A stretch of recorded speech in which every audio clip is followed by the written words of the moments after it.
Hello dear student, welcome to concept point. आज मैं discuss करने जा रहा हूं 2025 के क्वेश्चन पेपर जो कि 10th क्लास के सीबीएसई बोर्ड एग्जाम में आया था। सो डियर स्टूडेंट्स, देखा जाए कि क्वेश्चंस का लेवल क्या था और किस तरह के क्वेश्चंस से जो है वो 2025 के बोर्ड एग्जाम में आया था। Starting from question number 1 of section A. Section A में अगर मैं बात करूं तो 20 क्वेश्चंस होते हैं और इसमें सारे के सारे क्वेश्चन जो होता है वो एमसीक्यू होता है। तो स्टार्टिंग फ्रॉम क्वेश्चन नंबर 1 देखा जाए क्या दिया गया है। बोला गया है √3 + 2 का होल स्क्वायर प्लस √3 - 2 का होल स्क्वायर इज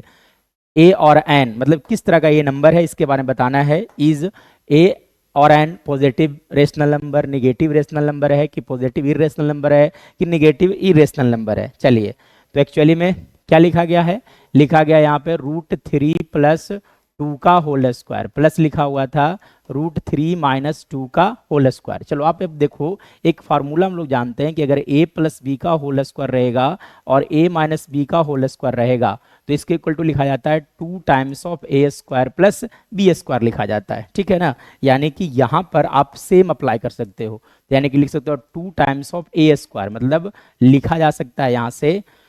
√3 का स्क्वायर, √3 का स्क्वायर प्लस आप लिख सकते हो यहाँ से 2 का स्क्वायर। मतलब यहाँ पर अगर मैं बात करूँ तो रिमेनिंग टर्म हमारे पास क्या बचा, यहाँ पर बच जाएगा आपका 2 इंटू √3 का स्क्वायर हो गया 3 प्लस 2 का स्क्वायर हो गया 4, मतलब 2 × 7 दैट इज इक्वल टू 14। अब आप बात करो कि 14 किस तरह का नंबर है, तो 14 एक रेशनल नंबर है ना कि इरेशनल नंबर है, क्योंकि 14 को आप p/q के फॉर्म में लिख सकते हो। So our right answer will be positive rational number, यानी कि है ना, क्वेश्चन नंबर 1 का ऑप्शन नंबर ए सही था। चलिए अब देखा जाए क्वेश्चन नंबर 2 क्या दिया गया। लेट x इक्वल टू, मतलब it is given here that x equal to लिखा गया है a² b⁻³ c⁻n लिखा गया है and y is equal to क्या लिखा गया है a⁻³ b⁻m इंटू लिखा गया c², where A B C are prime number if LCM of, मतलब आप मेंशन किया गया है LCM of x and y is मतलब a⁻³ इंटू b⁻4 इंटू लिखा गया आपका c⁻3, then the value of m + n, मतलब आपसे पूछा गया कि what is the value of m + n। चलो आप देखो एलसीएम मतलब क्या होता है कि दोनों टर्म में से जो हाईएस्ट कॉमन होता है, जो सबसे ज्यादा टाइम्स जो रिपीट करता है वो नंबर बाहर आता है। चलो आप देखो, तो देखो यहाँ पे a² लिखा गया है x में और y में क्या लिखा है a⁻3 लिखा गया है। तो अगर मैं बात करूं तो एलसीएम क्या लिखा गया यहाँ से a⁻3 लिखा गया है, और यहाँ से अगर बात करूं देखो यहाँ पे b के कितना लिखा गया, b के पावर 3 है। यहाँ पर अगर y में अगर बात करें तो b के पावर कितना लिखा गया m, मतलब m का वैल्यू गारंटी है कि 4 होना चाहिए, क्योंकि हाईएस्ट पावर एलसीएम में बाहर आएगा इसी कारण से। ठीक है, और एक्चुअली बात किया जाए तो c के पावर n है, यहाँ पे देखो c के पावर कितना लिखा गया 2, लेकिन एलसीएम में c के पावर कितना लिखा गया 3, यानी कि हाईएस्ट पावर बाहर कितना आ रहा है आपका, आ रहा है 3, इसलिए n का वैल्यू हो गया आपका 3। अब आपसे पूछा गया m + n, मतलब आप लिख सकते हैं यहाँ से 4 + 3 दैट इज इक्वल टू 7, इसलिए हमारा राइट आंसर होगा option number B. Moving to question number 3, क्या दिया गया है। क्वेश्चन नंबर 3 में लिखा गया था for any prime number p, कोई प्राइम नंबर p है इफ p डिवाइड्स a², मतलब लिखा गया है कि p divides a², p divides a² लिखा गया यहाँ पर। ठीक है, चलिए where a is any real number, a के बारे में बात किया जाए तो a क्या दिया गया, रियल नंबर दिया गया है। ठीक है, देन p ऑल्सो डिवाइड्स, मतलब p जो है वो डिवाइड करता है, तो किसे डिवाइड करता है, तो जब p a² को डिवाइड करता है इसका मतलब p जो है वो डिवाइड करेगा आपका a को भी। जब p a² को डिवाइड करता है इसका मतलब p जो है वो a को भी डिवाइड करेगा। फॉर एग्जाम्पल मैं अगर बात करूं दो जो है वो 36 को डिवाइड करता है, तो 2 6 को भी तो डिवाइड करता है, यानी कि कहा जा सकता है कि 2 जो है वो a को डिवाइड करेगा, यानी option number A is right answer. चलिए इसके बाद देखा जाए क्वेश्चन नंबर 4 में क्या दिया गया है, which of the following equations is a quadratic equation. इसमें पहचानना है कि कौन सा इक्वेशन जो होगा वो क्वाड्रेटिक इक्वेशन होगा। सो कैसे किया जा सकता है, तो क्वाड्रेटिक इक्वेशन मतलब क्या होता है कि एक ऐसा इक्वेशन जिसका डिग्री 2 होना चाहिए, डिग्री 2 मतलब हाईएस्ट पावर 2 होना चाहिए। चलो आप देखो, तो ऑप्शन नंबर 1 से अगर स्टार्ट किया जाए, moving from option number 1, option number 1 में देखोगे आप तो क्या लिखा गया है, ऑप्शन ए में लिखा गया था एक्चुअली में x square plus 1 is equal to लिखा हुआ है एक्स माइनस 1 का होल स्क्वायर। चलो आप यहाँ से देखो तो x square plus 1 equal to लिख सकते हो आप, इसे आप एक्सपेंशन करोगे तो लिखे जाएंगे x square plus 1 minus 2x, मतलब एक्स स्क्वायर से एक्स स्क्वायर गया, 1 से 1 गया। अब आप देखो तो यहाँ पे माइनस 2x इक्वल टू 0 आ गया, मतलब एक ऐसा इक्वेशन बना जिसका डिग्री 1 है, तो डिग्री 1 है तो इसे लीनियर इक्वेशन बोलना चाहिए, ना कि आपका क्वाड्रेटिक इक्वेशन। ये ऑप्शन नंबर ए जो है वो गलत था। चलिए option number B, option number B को आप चेक करोगे तो ऑप्शन बी में अगर मैं बात करूं तो ऑप्शन बी में क्या दिया गया था, x plus root x, x plus लिखा गया था आपका रूट एक्स का whole square equal to 2x into root x लिखा हुआ था। चलिए तो a प्लस बी का होल स्क्वायर पे आप एक्सपेंशन कर दो तो a प्लस बी का होल स्क्वायर क्या लिखा जाता है, a square plus b square plus 2ab, मतलब 2x into root x equal to 2x into root x लिख सकते हो। चलो आप 2x इंटू रूट एक्स दोनों कैंसिल आउट हो गया, यानी कि हमारे पास बच गया x square plus x equal to 0। जब आप देखो इस इक्वेशंस में एक्स स्क्वायर मतलब x का पावर 2 है, हाईएस्ट पावर 2 है, इसलिए this is a quadratic equation है कि हमारा right answer will be option number B, option number B हमारा सही आंसर होगा। चलिए इसके बाद देखा जाए क्वेश्चन नंबर 5 में क्या दिया गया था, if x square plus B x plus B equal to 0, मतलब एक क्वाड्रेटिक इक्वेशन दिया गया था। क्वाड्रेटिक इक्वेशन क्या दिया गया है आपका, दिया गया है x square plus B x plus B equal to 0। चलिए if x square plus B x plus B equal to 0 has two real and distinct root,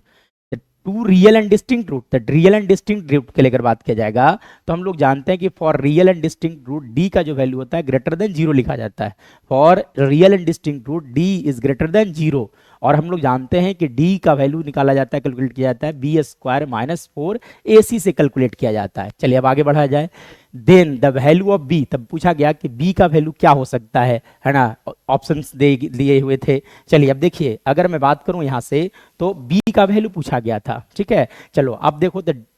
D क्या लिखा जाता है, B square minus 4AC, B मतलब क्या हो गया, coefficient of x, तो कोफिशिएंट ऑफ एक्स कितना है बी, तो बी का स्क्वायर माइनस 4a हो गया 1, सी कितना हो गया आपका बी इज इक्वल टू लिख दोगे आप यहाँ से 0, मतलब यहाँ से कहा जा सकता है, सॉरी ग्रेटर देन 0, एक्चुअली में हम लोग क्या लिखना चाहिए था यहाँ से, ग्रेटर देन 0 लिखना चाहिए था, ग्रेटर देन 0। चलो अब आप देखो यहाँ से अगर मैं बात करूँ तो यहाँ से आप b कॉमन ले सकते हो, तो b minus 4 is greater than 0, मतलब b माइनस 4 का जो वैल्यू होना चाहिए ग्रेटर देन 0 होना चाहिए। अब आप ऑप्शन से चेक करो, अगर आप b के जगह पर 0 रखोगे तो क्या आ जाएगा, अब आप 0 रखोगे तो 0 इंटू कुछ भी 0 हो जाएगा। अब 0 ग्रेटर देन 0 यानी कि स्टेटमेंट रॉन्ग आ जाएगा, यानी कि ऑप्शन नंबर ए जो है वो गलत दिया गया है। ऑप्शन नंबर बी की अगर बात किया जाएगा, फिर से अगर आप 4 रखोगे तो 4 minus 4 that will equal to 0, तो 0 ग्रेटर देन 0 ये कुछ बात ही नहीं बनता है, यानी कि ऑप्शन नंबर बी भी आपका गलत है। चलिए अब आप देखो यहाँ 3, अगर 3 आप रखोगे तो क्या आएगा, 3 into 3 minus 1, 3 minus 4, 3 minus 4 that is equal to how much, minus 1 is greater than 0। अब आप देखो कि माइनस 3 ग्रेटर देन 0, क्या ये सही लिखा हुआ है, माइनस 3 ग्रेटर देन 0 कभी हो सकता है, माइनस 3 हमेशा 0 से छोटा होता है, यानी कि ऑप्शन नंबर सी जो है वो भी गलत है, यानी कि हमारा सही ऑप्शन कौन होने वाला है, ऑप्शन नंबर डी। अगर नहीं विश्वास है तो आप रख सकते हो, यहाँ पर आप लिख दो minus 3 into minus 3 minus 4 is greater than 0, मतलब minus 3 into minus 7 is greater than 0, यानी कि आप लिख सकते हो 21 greater than 0, which is right statement, यानी कि हमारा ऑप्शन सही होगा option number D, option number D is our right answer. चलिए इसके बाद देखा जाए क्वेश्चन नंबर 6, क्या दिया गया, in the given figure in the figure given below PQ divides the line segment AB in 4 equal parts, मतलब PQR जो है वो लाइन को 4 equal parts में डिवाइड कर देता है। the point Q divides PB, चलो आप देखो PB को सिर्फ देखना है, P से लेकर के B तक को देखना है, तो PB divides in the ratio of PB को Q जो है वो PB को किस रेशियो में डिवाइड कर देता है। चलो आप देखो तो ये हो गया 1, ये भी हो गया 1, ये भी क्या हो गया 1, ऐसा इसलिए क्योंकि सब इक्वल है, तो जब इक्वल है तब लिखा जा सकता है यहाँ से PQ बाई QB का रेशियो लिखा जा सकता है यहाँ से 1/2, यानी कि our right answer will be 1/2, यानी कि ऑप्शन नंबर सी जो है हमारा सही आंसर होगा। चलिए इसके बाद देखा जाए क्वेश्चन नंबर 7 में क्या दिया गया था, a bag contains red balls and black ball in the ratio of, चलो आप रेशियो दिया गया है तो let the number of red ball be, red ball को आप कंसीडर कर लोगे, रेड बॉल को आप कंसीडर कर लोगे 3x है, और ब्लैक बॉल को आप कंसीडर कर लो कि there are 7x black ball in the bag. चलिए अब आगे बढ़िए, इसके बाद क्या बोला गया है, a ball is drawn at random, the probability that the ball so drawn is black, मतलब ब्लैक कलर का, तो black number of black ball कितना हो गया 7x divided by total number of balls, तो टोटल नंबर ऑफ बॉल्स कितना हो गया 7x प्लस 3x, मतलब यहां से कहा जा सकता है 7/10 यानी कि 0.7 यानी कि ऑप्शन नंबर सी जो है हमारा सही आंसर होगा। चलिए इसके बाद देखा जाए क्वेश्चन नंबर 8, क्या दिया गया है, which of the following statement is false, मतलब इसमें से बताना था कि कौन सा स्टेटमेंट जो है वो गलत है। चलो, two right triangles are always similar, two right triangle क्या हमेशा सिमिलर होता है, अब आंसर विल बी नो, क्यों कि अगर आप कंसीडर कर लो कि this is a right angle triangle, ये 3 है, ये 4 होगा और ये 5 होगा, ये 90 डिग्री हो गया, ठीक है ना। एक और ट्रायंगल आप कंसीडर कर लो कि ये जो है वो 90 डिग्री तो है ही, ये 12 है, ये 13 कंसीडर कर लो, ये 5 कंसीडर कर लो। अब आप देखो तो एंगल इक्वल होगा कि नहीं होगा, इस बात की पहली बात तो गारंटी नहीं है, दूसरी इस बात की गारंटी नहीं है कि रेशियो सेम नहीं आएगा, यानी कि अगर ऑप्शन हमारा ऑप्शन नंबर ए जो है वो सही, ये सही होगा, ये गलत स्टेटमेंट लिखा गया है, यानी कि option A is our right answer. चलिए अब देखो अगला ऑप्शन में दिया गया two squares are always similar, yes two squares हमेशा सिमिलर होते हैं, है ना। Two equilateral triangles are always similar, बिल्कुल सही लिखा गया है। Two circles are always similar, ये भी बिल्कुल सही लिखा गया है। चलिए उसके बाद देखा जाए 9th नंबर, क्या दिया गया है, in that joining figure ABCD is a trapezium, ABCD एक ट्रेपेजियम दिया गया है, in which x by is parallel to AB is parallel to CD, मतलब कि सारे के सारे लाइन सेगमेंट जो है वो आपस में पैरेलल दिया गया है, ठीक है। इफ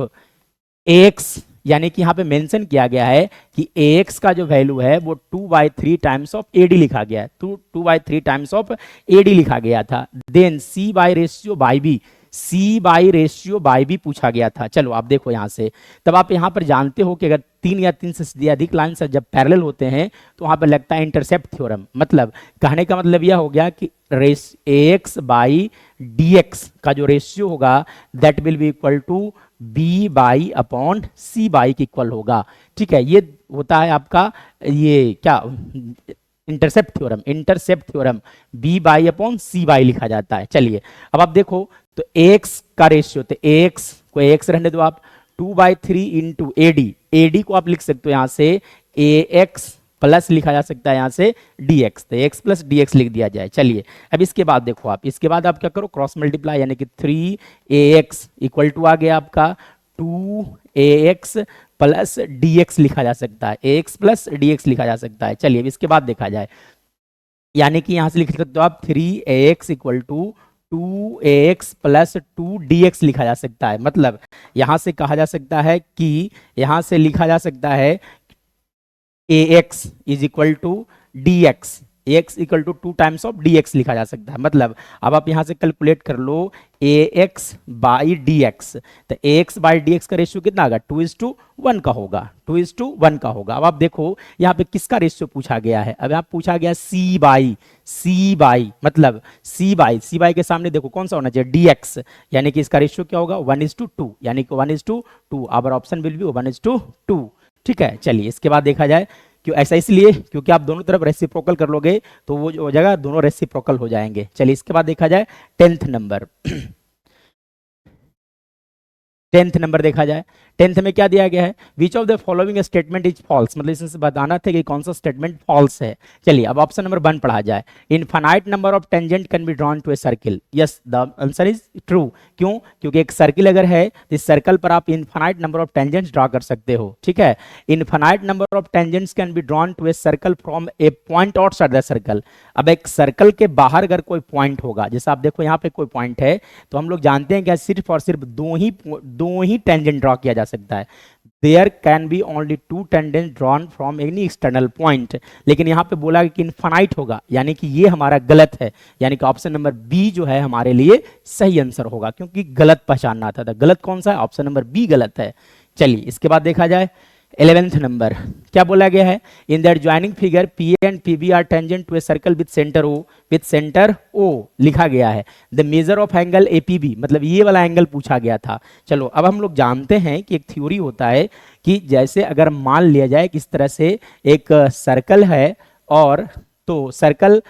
इस तरह से है और ये जो एंगल यहां पर होता है दोनों सप्लीमेंट्री होता है, मतलब इन दोनों एंगल का सम जो होगा that will equal to 180 degree होता है। चलो अब आप देखो तो 210 ये लिखा गया है, मतलब ये जो अंदर वाला जो पार्ट आप देख रहे हो वो कितना होगा 360 माइनस 210, मतलब इसका वैल्यू आ गया आपका 150 होगा, मतलब ये हो गया 150, तो ये कितना होगा आप कह सकते हो 30 डिग्री होगा, यानी कि ऑप्शन विल बी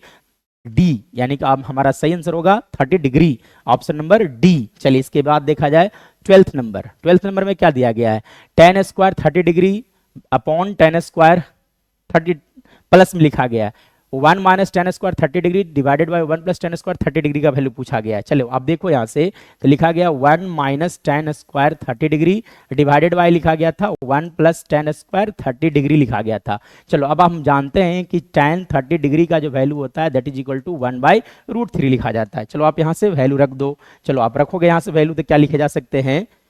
यहाँ से कहा जा सकता है रखा जा सकता है कि 1 प्लस 1 माइनस 1 बाई रूट 3 का स्क्वायर डिवाइडेड बाई आप लिखोगे 1 प्लस 1 बाई रूट 3 का स्क्वायर लिखोगे, मतलब ओवरऑल अगर बात किया जाए तो यहां से लिखा जा सकता है 1 minus 1 by 3 divided by 1 plus 1 by 3। चलो आप एलसीएम ले लो, तो एलसीएम लोगे तो 3 minus 1 divided by 3 divided by 3 plus 1 divided by 3, तो 3 से 3 कैंसिल आउट हो गया, यानी कि 2/4 मतलब कितना आ गया 1/2 आ गया, यानी कि 1/2, तो 1/2 आप सोचो कितना साइन से 60 डिग्री का वैल्यू कितना होता है √3/2 लिखा जाता है, cos 60 का वैल्यू कितना होता है 1/2, यानी कि हमारा ऑप्शन सही होगा ऑप्शन नंबर बी। चलिए इसके बाद देखा जाए 13th नंबर क्या दिया गया है, an observer 1.8 meter tall stands away from a chimney at a distance of 38.2 meter along the ground, मतलब एक ऑब्जर्वर है इसका हाइट मेंशन किया गया है 1.8 मीटर लिखा गया है, ठीक है ना, और ये जो है वो An observer 1.8 metre tall stands away from a chimney at a distance of, मतलब यहाँ पे कोई चिमनी है, अब इससे जो है वो एक ऑब्जर्वर जो है 38.2 मीटर के डिस्टेंस पर खड़ा है। An observer 1.8 metre tall stands away from a chimney at a distance of 38.2 along the ground. The angle of elevation of the top of the chimney from the eye of the observer is 48 degree, मतलब यहाँ से जब देखा जाता है तो ये angle बनता है 48 डिग्री, ठीक है, sorry 45 degree angle of elevation 45 degree, मतलब ये हो गया एंगल आपका 45 डिग्री मेंशन किया गया है। चलो अब आगे देखो आप, उसके बाद क्या पूछा गया है, the height of the chimney above the ground, मतलब कि चिमनी का हाइट कितना होगा ये से कैलकुलेट करना था आपको, ठीक है। चलिए अब आप देखो ये लिखा गया 1.8, तो ये 1.8 है, तो यानी कि ये भी कितना होगा आपका 1.8 मीटर होगा, यानी कि यहाँ से कह सकते हो कि ये जो आप देख रहे हो एक रेक्टेंगल बनेगा, इसलिए ये भी होगा 1.8 मीटर। चलिए अब आप देखो यहाँ पर नेमिंग किया जाए तो ये हो गया ABCD और लिख सकते हो आप यहाँ से E। चलिए अब आप देखो तो एक रेक्टेंगल का अपोजिट साइड इक्वल होता है, यानी कि ये 38.2 है तो ये भी कितना होगा 38.2 मीटर होगा। चलिए अब आप कैलकुलेट कर लो ED, तो यानी कि यहाँ से कैलकुलेट किया जाए tan 45 डिग्री, तो tan 45 डिग्री को आप लिखोगे आप ED अपॉन लिखोगे यहाँ से AD, क्योंकि P/B लिखा जाता है P/B, और tan 45 डिग्री का वैल्यू क्या लिखा जाता है 1, यानी कि 1 इक्वल टू आप लिख सकते हो यहाँ से ED/AD का वैल्यू कितना आ गया 38.2 हो गया। चलो अब आप यहाँ से लिख सकते हो ED का वैल्यू आ गया 38.2 मीटर आ गया। अब देखो हाइट ऑफ द चिमनी किसके इक्वल होगा, तो height of the chimney is equal to CE, तो CE को आप लिख सकते हो CD प्लस D, और CD का वैल्यू कितना था 1.8 प्लस 38.2, यानी कि 1.8 में आप ऐड करोगे 38.2, चलो आप ऐड करो 0 और यहाँ से कितना आ गया आपका 40, यानी कि 40 मीटर, यानी कि ऑप्शन नंबर सी जो है हमारा सही आंसर होगा 40 मीटर होगा। चलिए इसके बाद देखा जाए क्वेश्चन नंबर 14 में क्या दिया गया है, in the joining figure the sum of the radii of two concentric circle, मतलब यहाँ पर दो कंसेंट्रिक सर्किल है। देखो आप यहाँ से ये हो गया, सपोज कर लो कि R1 है, और ये छोटा जो सर्किल है इसका सपोज कर लो कि R2 है, और दोनों का रेडियस का सम दिया गया है, मतलब R1 प्लस R2 का वैल्यू मेंशन किया गया है 16 मीटर। चलो आप आगे बढ़ो। द लेंथ ऑफ द कोड AB, मतलब कोड एक AB है which touches the inner circle at point P is 16 metre. फिर से अब आप देखो यहाँ से, तो AB का लेंथ मेंशन किया गया है, AB का वैल्यू लिखा गया आपका 16 मीटर। चलो आप देखो, तो हम लोग जानते हैं कि यहाँ पे 90 डिग्री एंगल होगा क्योंकि टेंजेंट हो गया है ना। ये लार्जर सर्किल के लिए कॉर्ड है, लेकिन स्मॉलर सर्किल के लिए टेंजेंट हो जाएगा, ठीक है। यानी कि कहा जा सकता है कि OP इज परपेंडिकुलर टू, तो हम लोग जानते हैं कि अगर कोई भी लाइन अगर परपेंडिकुलर ड्रॉन होता है कोड के ऊपर, तो कोड को बाइसेक्ट कर देता है। यानी कि कहा जा सकता है कि AP का जो वैल्यू होगा that will equal to 8 centimetre. चलो यानी कि आप देख सकते हो यहाँ से यह देखा जा सकता है कि ये वाला जो आप देख रहे हो that is equal to how much, 8 metre, actually में सेंटीमीटर, 8 सेंटीमीटर दिया गया है। The difference of the radii of the two circle, मतलब दोनों सर्किल के डिफरेंस कितना होगा, तो इसके लिए हम लोग लगाया जाए यहाँ पे पाइथागोरस, है ना, लगाया जाए पाइथागोरस थ्योरम। चलिए आप पाइथागोरस थ्योरम यहाँ पर लगाया जाए, तब आप पाइथागोरस थ्योरम यूज कर लो यहाँ से, ठीक है। तो पाइथागोरस थ्योरम यूज किया जाए तो देखो यहाँ से कहा जा सकता है इन ट्रायंगल आप लिख लो OAP, इन ट्रायंगल OAP आप लिख सकते हो यहाँ से कि OA का स्क्वायर इक्वल टू लिखा जा सकता है AP का स्क्वायर प्लस OP का स्क्वायर। मतलब यहाँ से कहा जा सकता है OA कितना हो गया, R1 का स्क्वायर आप लिखोगे, तो यानी कि R1 का स्क्वायर इक्वल टू AP कितना हो गया 8, तो 8 का स्क्वायर प्लस OP कितना हो गया, OP हो गया, ये कर लो आप R2, ठीक है ना। तो R2 का स्क्वायर आप लिखोगे, मतलब यहां से लिखा जा सकता है R1 का स्क्वायर माइनस R2 का स्क्वायर, R1 का स्क्वायर माइनस R2 का स्क्वायर इक्वल टू लिख सकते हो आप 64। चलो आप यहां से लिख लो A square minus B square का फॉर्मूला बैठाया जाता है, यानी कि R1 plus R2 into R1 minus R2 equal to लिखोगे आप 64, और R1 प्लस R2 का वैल्यू कितना दिया गया 16, यानी कि 16 into R1 minus R2 equal to लिख दोगे यहाँ से 64, मतलब R1 माइनस R2 का वैल्यू आ गया 4, यानी कि the difference of the to radii of the two circle will be 4 centimetre, यानी कि ऑप्शन नंबर बी जो है वो हमारा सही आंसर होगा। चलिए इसके बाद देखा जाए क्वेश्चन नंबर 15, एक कोन ऑफ हाइट 12 सेंटीमीटर, मतलब एक कोन है जिसका हाइट मेंशन किया गया है, कितना दिया गया है, मेंशन किया गया है 12 सेंटीमीटर। एक कोन जो हो गया इसका हाइट हो गया 12 centimetre and slant height 13 metre, ये हो गया 13 सेंटीमीटर। चलिए it's surmounted on a hemisphere, मतलब ये सरमाउंटेड है हेमिस्फीयर, मतलब नीचे से एक हेमिस्फीयर होगा इस तरह से, having radius equal to the cone, मतलब दोनों का जो रेडियस है वो सेम है, कोन का रेडियस और radius of the cone is equal to the radius of the hemisphere. The entire height of the solid, मतलब पूरे हाइट के बारे में बात किया जा रहा है कितना होगा। चलो आप देखो, तो ये कोन जो दिया गया है, इस कोन का रेडियस नहीं मालूम है, तो आप देखो यहाँ पे 90 डिग्री दिया गया है, ये हो गया 12 और ये हो गया 13, तो बाय यूजिंग पाइथागोरस थ्योरम ये होगा 5 सेंटीमीटर, है ना, 5 सेंटीमीटर हो गया, यानी कि रेडियस विल बी 5 सेंटीमीटर। अब देखो ये भी कितना हो गया 5 सेंटीमीटर, तो 12 plus 5 that is equal to how much, लिखा जा सकता है 17 सेंटीमीटर, यानी total height of the solid will be 17 centimetre. चलिए अब इसके बाद देखा जाए क्वेश्चन नंबर 16 में क्या दिया गया है, इफ एक्स मीडियन, क्या लिखा गया था आपका एक्स मीडियन प्लस लिखा गया है बाई मीन इजकल टू लिखा गया था जेड मोड लिखा गया। चलो तब आपसे पूछा गया था if X median plus Y mean equal to Z mode is the empirical relation between mean median and mode, then the value of X plus Y plus Z क्या होगा, ये पूछा गया था। चलो आप देखो, तो एम्पेरिकल फॉर्मूला जो होता है वो लिखा जाता है कुछ इस तरह से, 3 मीडियन लिखा जाता है, 3 median equal to 2 mean plus लिखा जाता है आपका मोड, मतलब यहां से कहा जा सकता है कि 3 median minus 2 mean equal to आप लिख सकते हो यहां से मोड इजकल टू लिखे जा सकते हैं mode is equal to mode. चलो आप देखो, तो जो दिया गया था उससे आप कंपेयर करो इसके साथ, जब आप कंपेयर करोगे तब यहां से कहा जा सकता है कि x का वैल्यू तो 3 होगा। देखो x का कोफिशिएंट, मीडियन का कोफिशिएंट यहाँ x है और यहाँ मीडियन कोफिशिएंट कितना 3, मतलब x का वैल्यू 3 हो गया। बाई मीन का कोफिशिएंट कितना लिखा गया बाई, यहाँ मीन का कोफिशिएंट कितना लिखा गया 2, यानी कि -2 हो गया बाई का वैल्यू। मोड यानी कि z का वैल्यू कितना हो गया आपका 1 हो गया। तब आपसे क्या पूछा गया था x plus Y plus z का वैल्यू, मतलब x कितना हो गया आपका 3, बाई कितना हो गया -2, z कितना हो गया 1, यानी कि 4 - 2 कितना आ गया आपका 2, यानी कि option number C is our right answer. उसके बाद देखा जाए क्वेश्चन नंबर 17 में क्या दिया गया है, the following data shows the marks obtained by 100 students, मतलब देयर आर 100 स्टूडेंट्स, ठीक है,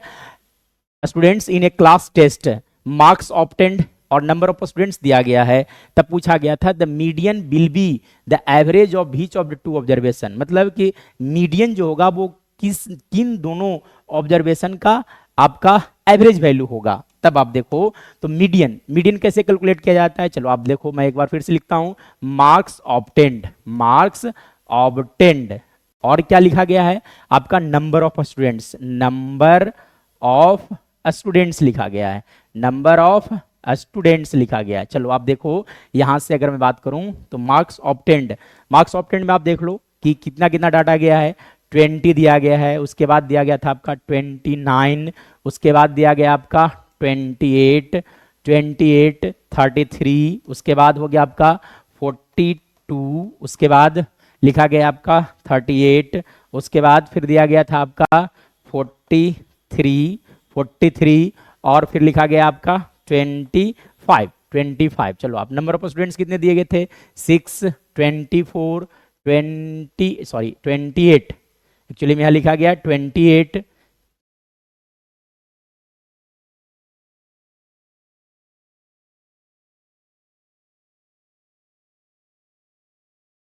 चलो यहां से लिखा गया था, यहां लिखा गया 28, 24, 15, 2, 4, 1, 20 लिखा गया था। चलो अब आप देखो तो हम लोग जानते हैं कि कॉम्युलेटिव फ्रीक्वेंसी निकाला जाता है, इसलिए आप यहां पे लिख दोगे आप कॉम्युलेटिव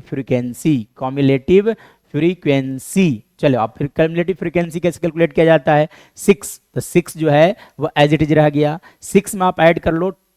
28, तो कितना आ गया 34 हो गया, 34 में आप ऐड कर लो 24, मतलब कितना आ गया आपका 58 आ गया। उसके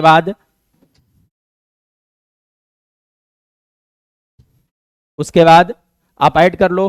58 में 15, 58 में आप ऐड कर लो 15, चलिए आप इसको जब ऐड करोगे इसका वैल्यू कितना आ गया आपका 73 में 2, मतलब कितना हो गया 75,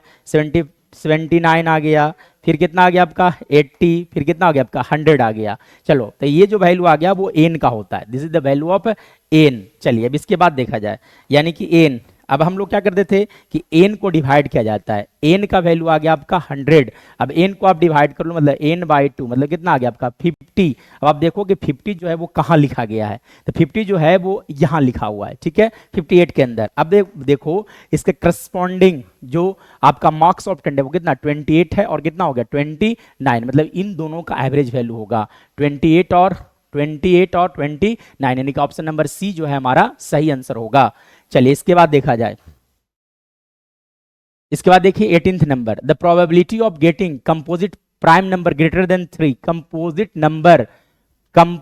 number greater than 3 on throwing a die, मतलब एक डाइस को थ्रो किया जाता है, तो जब एक डाइस को थ्रो करोगे तो क्या आएगा 1, 2, 3, 4, 5, 6 आएगा। चलो आप देखो तब अब क्या पूछा गया क्या कि 3